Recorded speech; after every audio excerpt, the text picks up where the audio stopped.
So whenever my sophomores get their class ring orders, I always end up having a conversation with them about the class ring and what it means to me, because when I was a sophomore, I got my class ring, and it was like the cheapest medal you could get. It wasn't anything super special, but it had a gem on top that you could see through, and there's a little tuba down underneath the gemstone.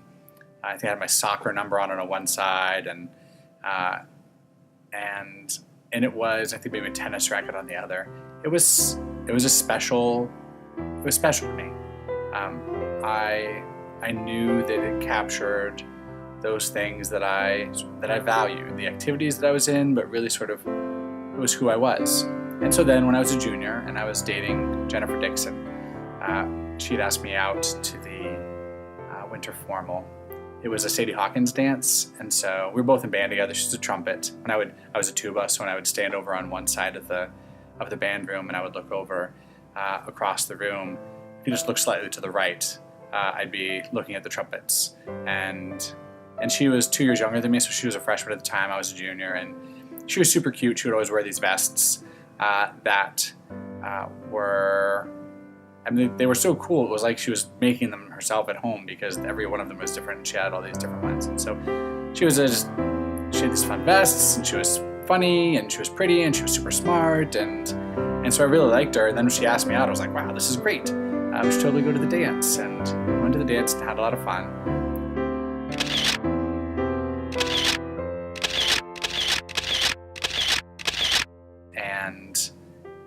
And then that was in December. And so probably in January, I gave her my class ring. And she did that thing, that where girls take the yarn when the class ring is too, well, you don't see this much anymore, but back in my day, when the ring was too big for a girl to put on her finger, then she would take yarn and wrap it around the bottom of the ring, so that then it would sort of resize it to fit her finger. And so Jen did that, and she wore my class ring. And we had fun. She even played Dungeons & Dragons with us. She was a part of my life, and we really had so much just fun together. And I think it was probably the first relationship in which I said I love you and really meant it. But then I was kind of a fool, because somewhere around March, I had this idea in my head. It was maybe mid-March, and I got this idea in my head that I thought that I wasn't in love with her anymore. I thought I'd fallen out of love with her, and I was afraid that staying together was sort of a lie, or I was being unfair to her. And so, I mean, I was just a dumb junior in high school. I didn't know, to just sort of talk about feelings, and we didn't have a conversation about it. I got my Jeep. I had a black soft top Jeep, and so I had the top down. I remember driving over to Jen's house, and it was a beautiful day, sun shining down. It was an early spring, and I got out of the Jeep, and it was probably 3:30, 4 o'clock. And so I knocked on her door. Jen answers, and I said, "Hey, can we talk?" And she opens the door all the way and says, "Yeah, come on in." And I think by the tone of my voice, she was probably aware of what was happening. And so we went in and to the next room to my left, and we walked around the corner, and we sat down on the couch. And then I sort of fumbled with words, and because I felt super bad, and she was so awesome. And I think, it was really her first serious relationship, and really mine too. And so I worked my way through trying to tell her that I wasn't sure that I felt the same way anymore. And at some point, I remember Jen getting up and going to her room to get a pair of scissors, and she comes back and she slides the ring off, and she snips just a little bit of the yarn, and And then as we're talking, Jen starts unwinding and unwinding and unwinding that yarn from the ring. And we just sat there in silence most of the time. And I'm sure I said I'm sorry a bunch of times.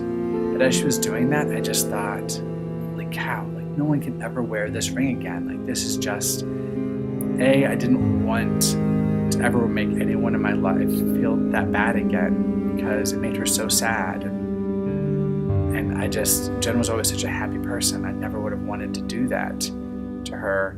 But I thought that it was the right choice because I thought that I had fallen out of love with her. And so she was like crying, and I'm like wiping away her tears, and it's just sad until she finally finishes and she hands me back the ring.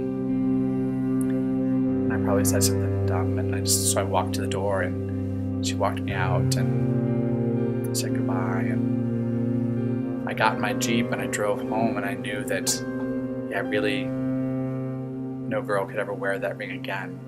And so I left my Jeep at home, got on my bike, and I live on a street that has a creek at the end, and so I rode my bike down to the creek. And it was a creek that I played in 1,000 times when I was a kid. It was probably my favorite play place. And there's just this little bridge and creek, maybe no more than like 6-7 feet wide, just a foot or two deep when the heavy rains hit in the spring.